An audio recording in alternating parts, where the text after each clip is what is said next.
السلام علیکم ناظرین کرام، انواز نیوز کے ایک اور پروگرام کے ساتھ آپ کا میزبان کریم اللہ حاضر ہے، آپ تمام کی خدمت میں پرخلوص آداب۔ ناظرین کرام، جیسا کہ آپ کو پتہ ہے کہ ہم انواز نیوز نیٹ ورک کی پلیٹ فارم سے مختلف پروگرامات ترتیب دیتے آئے ہیں، ڈاکومنٹریز ہم نے بنائے ہیں، اس کے علاوہ ہم نے زندگی کے مختلف شعبوں سے تعلق رکھنے والے لوگوں کے انٹرویوز کیے ہیں، اور ہم نے ٹاک شو کیے ہیں، نیوز بلیٹن اور نیوز پیکیج ہم نے تیار کیے ہیں ابھی تک۔ تو اس سلسلے کی ایک اور کڑی ہم پیش کرنے جا رہے ہیں، وہ ہے انواز بک ریویو۔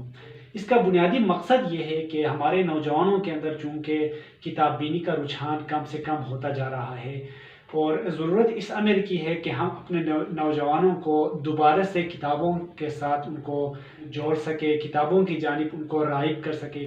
تو چونکہ ہمارے نوجوان آڈیو ویژول چیزوں کو زیادہ وہ پسند کرتے ہیں، اس سلسلے میں ہم نے یہ پروگرام ترتیب دیا ہے، اور ہم کوشش کریں گے کہ وقتاً فوقتاً ہم مختلف کتابوں کا ریویو تیار کر کے آپ کے ساتھ شیئر کریں گے۔ اور اس کے ساتھ ہی ہم یہ بھی آپ کو بتاتا چلے کہ اگر آپ میں سے بھی کوئی بک ریویو کرنا چاہتے ہیں، کسی کتاب کا ریویو کرنے کے خواہاں ہیں، اور تو ہمارے جو پلیٹ فارم ہے انواز نیوز کا پلیٹ فارم، وہ آپ کے لیے حاضر ہے۔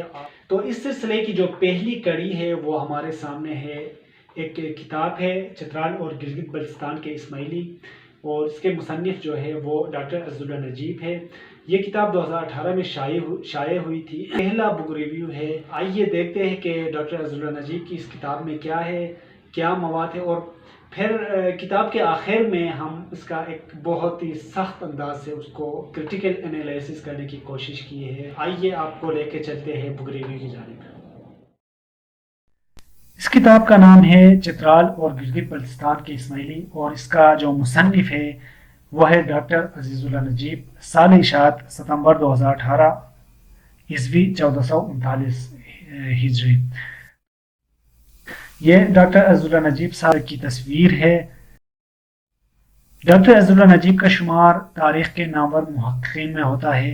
آپ کا تعلق اپر حنزہ سے ہے۔ آپ نے کراچی یونیورسٹی سے اسلامک اسٹڈیز میں پی ایچ ڈی کر چکے ہیں، جبکہ گزشتہ کئی دہائیوں سے اسماعیلی طریقہ ریلیجیس ایجوکیشن بورڈ برائے پاکستان کے ساتھ بحیثیت وائز محقق اور مترجم خدمات سر انجام دے رہے ہیں۔ آپ اسماعیلی عقائد کے حوالے سے کئی کتابیں تحریر کر چکے ہیں، جبکہ بطور مترجم آپ نے IIS یعنی institute of Ismaili studies London کے شائع کردہ کئی کتابوں کا آپ نے اردو میں ترجمہ بھی کیا ہے۔ ڈاکٹر عزاللہ نجیب صاحب نے ابھی تک متعدد فقہی و تاریخی کتب تحریر کی ہے، جن میں اسماعیلی داعیو سپہ سالار حسن صباح کی بائیوگرافی حسن صباح کے عنوان سے انہوں نے لکھا ہے۔ اس کے علاوہ زیر بحث کتاب شمالی علاقوں بالخصوص چترال اور گلگت بلتستان میں اسماعیلی دعوت اور اسماعیلی جماعت کو درپیش مشکلات پر ایک عالمانہ تبصرہ ہے۔ کتاب میں زیادہ تر پرائمری سورسز بالخصوص انگریزوں کے جو رپورٹ ہے ان سے استفادہ کرنے کی کوشش کی گئی ہے۔ کتاب کے جو سر ورق میں دی گئی تصویر ہے وہ گرم چشمہ زیارت کے سامنے پہاڑی پر واقع ایک غارنما جگہ کی ہے۔ یہاں کے لوگ روایات کے مطابق حاکم ناصر خسرو جو کہ اسماعیلی داعی تھا 11ویں صدی عیسوی کا، انہوں نے اپنے دورہ گرم چشمہ کے موقع پر اسی جگہ بیٹھ کر چلہ کشی کی تھی، یعنی 21 دسمبر سے 31 جنوری تک یہاں بیٹھ کر ریاضت میں مشغول ہو گئے تھے۔ اب ہم آتے ہیں کتاب کی جانب۔ کتاب کا جو پہلا حصہ ہے وہ چترال کے متعلق ہے، 20ویں صدی کے سماجی، تعلیمی اور مذہبی حالات کا ایک مختصر جائزہ، جبکہ کتاب کا جو حصہ دوم ہے وہ ہے گلگت بلتستان کی اسماعیلی جماعت، سماجی، تعلیمی اور مذہبی حالات کا ایک مختصر جائزہ۔ پہلا باب ہے چترال میں اسماعیلی مذہب اور جماعت کا آغاز و نشوما۔ نمبر 2 سنور اور مستوج کے سادات اور ان کا جو کردار ہے اسماعیلی جماعت اسماعیلی مذہب کی تبلیغ میں، اس حوالے سے ہے۔ رج کے سادات کا تذکرہ ہے، ان کی خدمات، ان کی جو اوریجن ہے اس کا تذکرہ ہے۔ بابا ایوب جو کہ ایوبین ڈائنسٹی یا کٹور ڈائنسٹی کا جد امجد ہے، اس کا تذکرہ ہے۔ شاہان ارکری کی خدمات اور ان کا جو کام ہے ان کا تذکرہ ہے۔ شاہان حسن آباد جو ہے اس کا تذکرہ ہے۔ خواجگان سرقول جو ہے جنہوں نے چترال میں آ کر تبلیغ کیا، گلگت بلتستان میں انہوں نے تبلیغ کی، تو ان کا تذکرہ ہے، اور شاہ خیر اللہ کا تذکرہ اس میں آپ کو ملے گا۔ ڈاکٹر صاحب نے اپنی اس کتاب کو رائی صوبیدار صفی اللہ بیگ کے نام کیا ہے۔ رائی صوبیدار صفی اللہ بیگ جنگ آزادی گلگت بلتستان کے ہیرو اور شاہ کریم ہاسٹل کونو داس کے بانی ہیں۔ اسی ادارے اور ان سے منسلک دوسرے اداروں نے خطے میں علم و ہنر کی روشنی پھیلانے میں کلیدی کردار ادا کیا ہے۔ یہ کتاب سے ہم نے یہ تصویریں لی ہے، یہ رائی صوبیدار ریٹائرڈ صفی اللہ بیگ ہے۔ سپاہ گزاری کے چند لمحات انہوں نے لکھے ہیں۔ اس میں ڈاکٹر صاحب نے چترال گلگت بلتستان کے ان افراد کا شکریہ ادا کیا ہے جنہوں نے اس کتاب کی تیاری میں کسی نہ کسی طرح آپ کی مدد کی ہے۔ اب آتے ہیں حصہ اول کی جانب، جو کہ چترال کا جو حصہ ہے اس کتاب کا۔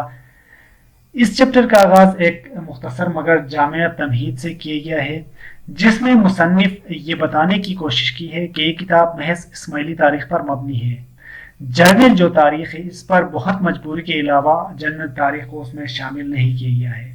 پھر آپ نے لکھا ہے کہ کتاب میں قدیم تاریخ پر مختصر سرسری نگاہ ڈالی گئی ہے، جبکہ کتاب کا جو بیشتر حصہ ہے وہ 20ویں صدی کے حالات و واقعات کا احاطہ کرتی ہے۔ پھر مصنف نے خود کویسچن کیا ہے کہ آخر 20ویں صدی ہی کیوں؟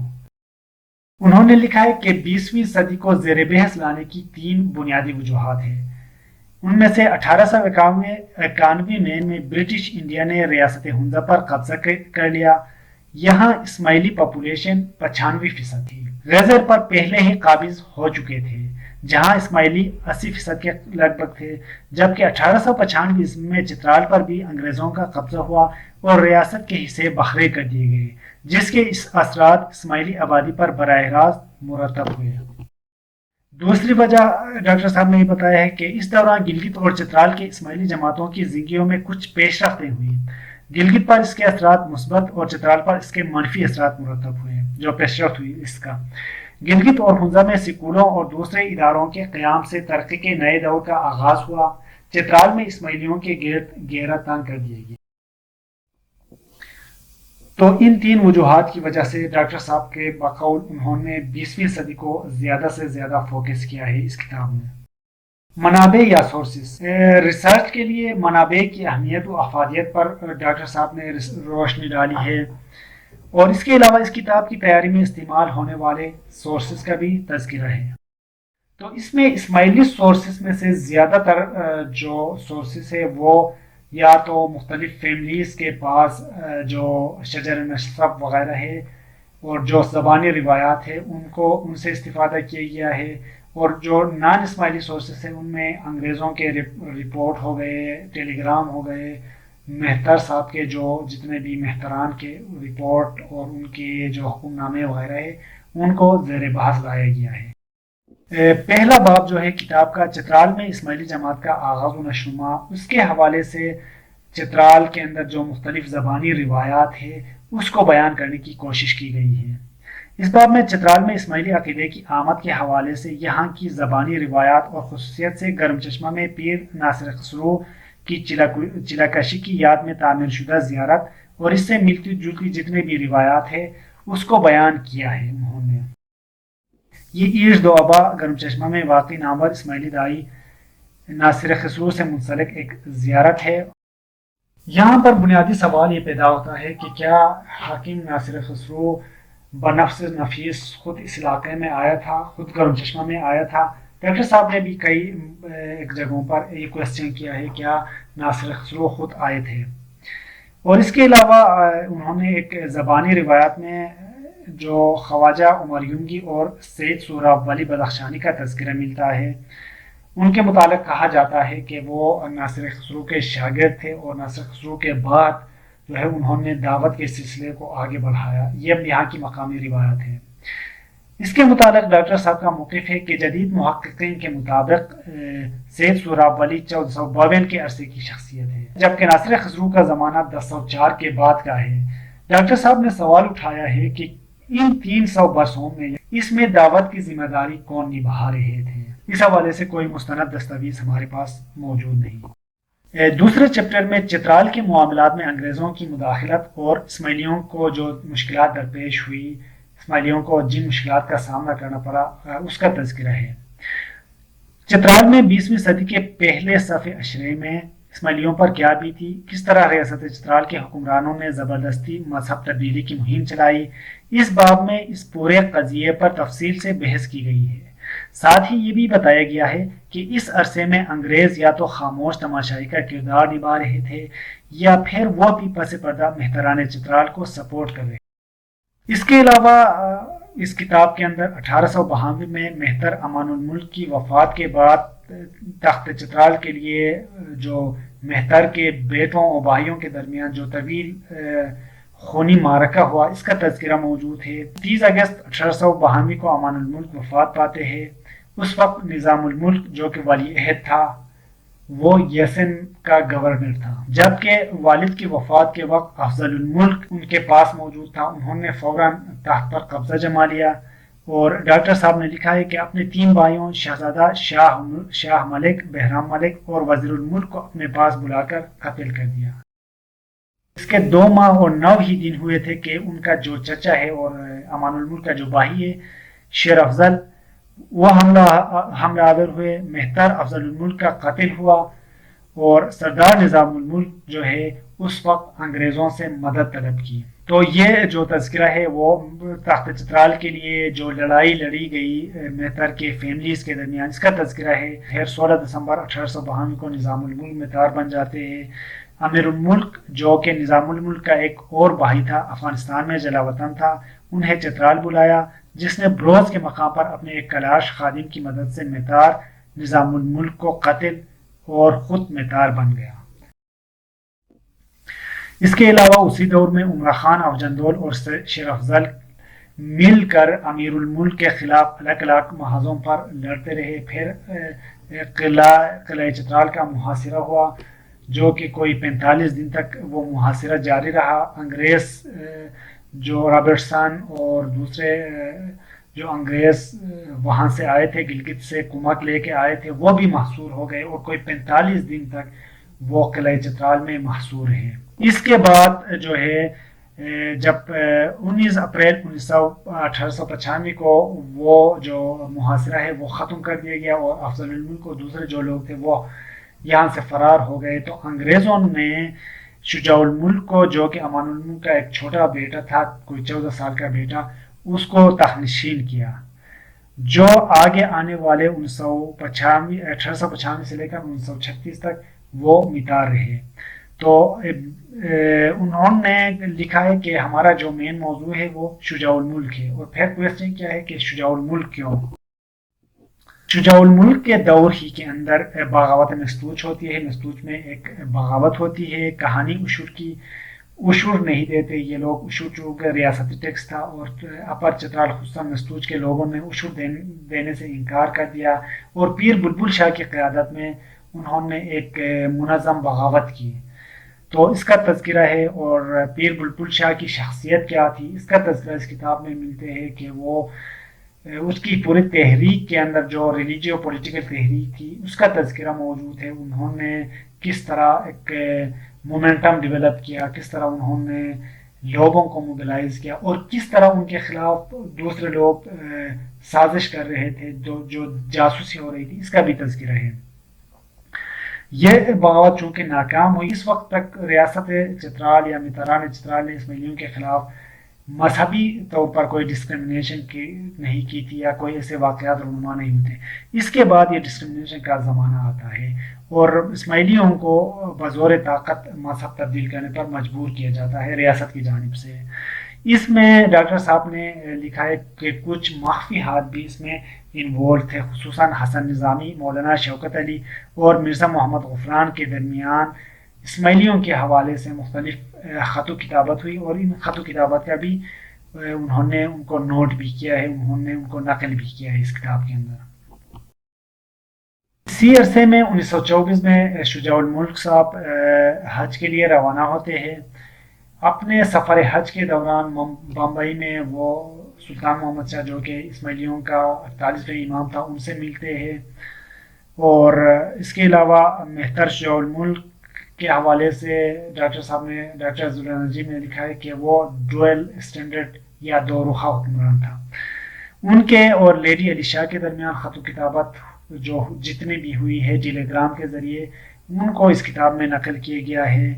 اور ڈاکٹر صاحب کا موقف یہ ہے کہ اس پوری تحریک کے اندر چترال کے جو عام سنیوں کے اور اس تمام ماجرا میں انگریز یا تو خاموش تماشائی کا کردار نبھاتے رہے یا انہوں نے پس پردہ کسی نہ کسی طرح ریاست چترال کو یا متار چترال کو سپورٹ کرتے رہے. اور جس کا تیسرا باب ہے اس کتاب کا سر محمد ناصر الملک اور محمد مظفر الملک کے حوالے سے ان کے دور اقتدار کے حوالے سے.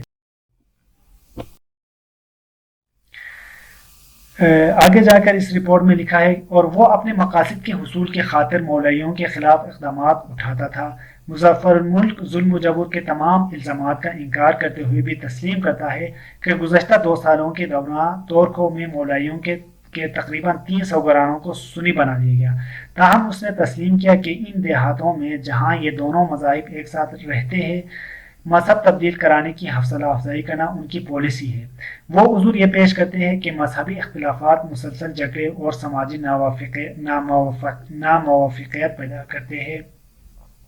یہ ایک سیکرٹ رپورٹ ہے، سیکرٹ رپورٹ آن چترال، جو کہ برٹش یہاں کے جو برٹشر ہے انہوں نے یہ رپورٹ. چوتھا باب جو ہے وہ 1923 میں پیر سبز علی کا دورہ چترال، 1 مئی سے 17 جون 1923 تک چترال کا دورہ اور عقیدے کے حوالے سے جو بنیادی اصلاحات انہوں نے لائے اس کا تذکرہ ہے. مشنری سبز علی کی خود اعتماد کا تذکرہ ہے، ان کی ٹیلی گرام، ان کی خط و کتابت کو انہوں نے نقل کیا ہے. ان خط و کتابت میں سبز علی مشنری نے متار کے ساتھ جو ان کی خط و کتابت ہوئی ان میں انہوں نے پروٹوکول کا بالکل خیال نہیں رکھا ہے، اس کا بھی تذکرہ ہے. چترال میں اسماعیلی سکولوں کا جو برا حال ہوا، برا انجام ہوا، متار نے بزور زبردستی ان سکولوں کو بند کیا، اس کا تذکرہ ہے. اور چترال کے حوالے سے جو انگریزوں کے توقعات تھی اور یہاں کے اسماعیلیوں کی جو مجبوریاں تھیں ان کا تذکرہ ہے. انگریز جو ہے وہ سوویت یونین کے خلاف اسماعیلیوں کو بطور جاسوس استعمال کرنے کی پیشکش کی اور جو سلطان محمد شاہ صاحب ہے اسماعیلیوں کے امام، انہوں نے اس پیشکش کا جواب نفی میں دیا. تو انگریز بھی بہت حد تک اسماعیلیوں کے حوالے سے ناراض تھے. تو اسی وجہ سے جب یہاں پر فورس کنورژن ہوئی تو انگریزوں نے جو ہے اس کی کوئی مخالفت نہیں کی، مزاحمت نہیں کی. مشنری سبز علی کے جو دورہ رہا وہ انتہائی حد تک ناکام رہا، اس کا تجزیہ ہے. اور پھر یہاں پر ایک بہت ہی زبردست کوٹیشن انہوں نے نقل کی ہے. 11 سال بعد امام سلطان محمد شاہ نے کہا کہ یہ چترال میں ترقیاتی کام کرنے کے لیے یہ وقت صحیح نہیں تھا. یعنی انہوں نے خود تسلیم کیا ہے اسماعیلی امام نے کہ سبز علی کو بیچنا اور جو اصلاحات ہے وہ لانا شاید مناسب نہیں تھا، یا شاید اس کے لیے یہ وقت مناسب نہیں تھا. اختتامی کلمات. یہ کتاب کا طویل ترین چیپٹر ہے، اس میں کم و بیش 24 تعلیقہ جات کو شامل کیا گیا ہے. دراصل یہ تعلیقہ جات انگریزوں کے خطوط، رپورٹس وغیرہ ہے. اس کے علاوہ لیڈی علی شاہ کے متر چترال کے نام خطوط بھی اس میں شامل ہے. اس باب کا آغاز صفحہ نمبر 121 سے ہو کر صفحہ نمبر 234 تک جا کے اختتام پذیر ہوتا ہے. کتاب پر خاکسار کا ایک تجزیہ. چونکہ ڈاکٹر عزیز نجیب صاحب کو تاریخ بالخصوص اسماعیلی تاریخ پر کافی گرپ حاصل ہے، یہی وجہ ہے کہ یہ کتاب چترال اور گلگت بلتستان کی عمومی تاریخ اور اسماعیلیوں کی تاریخ پر ایک عالمانہ تجزیاتی تصنیف ہے. کتاب کی تیاری میں نہ صرف ابتدائی ماخذات سے استفادہ کیا گیا ہے بلکہ ان پر تبصرہ اور تجزیہ بھی کیا گیا ہے. یہ کتاب تاریخ کے حوالے سے ایک مستند دستاویز کی حیثیت رکھتی ہے، اس لیے ہر ایک طالب علم کو چاہیے کہ وہ اس کتاب کا ضرور مطالعہ کرے تاکہ پتہ چلے کہ ریاست چترال کے حکمرانوں نے اسماعیلیوں پر کس طرح کے مظالم ڈھائے اور اس کی وجوہات کیا تھی. صرف یہ نہیں کہ آپ مظالم کا تجزیہ کریں بلکہ اس کی وجوہات کا بھی جائزہ لینے کی اشد ضرورت ہے. گرچہ ڈاکٹر صاحب نے اپنی کتاب میں تاریخ چترال کے بہت سارے پوشیدہ اوراق سے پردہ اٹھایا ہے اور چترال کے اسماعیلیوں پر 20ویں صدی میں جو ظلم و تشدد کیا گیا اس کے ایک حصے کو تو بیان کیا گیا ہے، مگر دوسری جانب اس میں اسماعیلیوں بالخصوص اسماعیلی ایلیٹ کا جو مبہم مگر منفی کردار رہا اس پر بات کرنے سے وہ گریز آ گئے ہیں. جب ہم مشرف افضالی کے دورے کو کرٹیکل انداز سے دیکھتے ہیں اور ان کا جو باڈی لینگویج ہے یا ان کا جو کمیونیکیشن ٹیون ہے اس کو اگر ہم کرٹیکلی دیکھ لیں تو ان کا دورہ سبزلی مشرقی کا دورہ چترال بذات خود بہت زیادہ مبہم اور بہت زیادہ تحقیق طلب ہے. یہاں میرے ذہن میں ایک سوال پیدا ہوتا ہے کہ امام سلطان محمد شاہ نے ایک ایسے شخص کو جو نہ چترال کی ثقافت سے واقف تھے نہ یہاں کی زبان وہ سمجھتے تھے, یہاں کی جو سیاست ہے اس سے واقف تھے, اس کے باوجود کیوں اصلاحات کے لیے ان کو یہاں بھیجا, یہ ایک بہت بڑا کوشچن ہے. اس کے علاوہ میرا سوال یہ ہے کیا ایسا تو نہیں تھا کہ امام سلطان محمد شاہ صاحب نے انہیں حالات کا جائزہ لے کر رپورٹ مرتب کرنے کے لیے بھیجا اور وہ یہاں آ کر یہاں کے حالات کو سمجھے بنا اصلاحات لانا شروع کیا, کیا ایسا تو نہیں تھا؟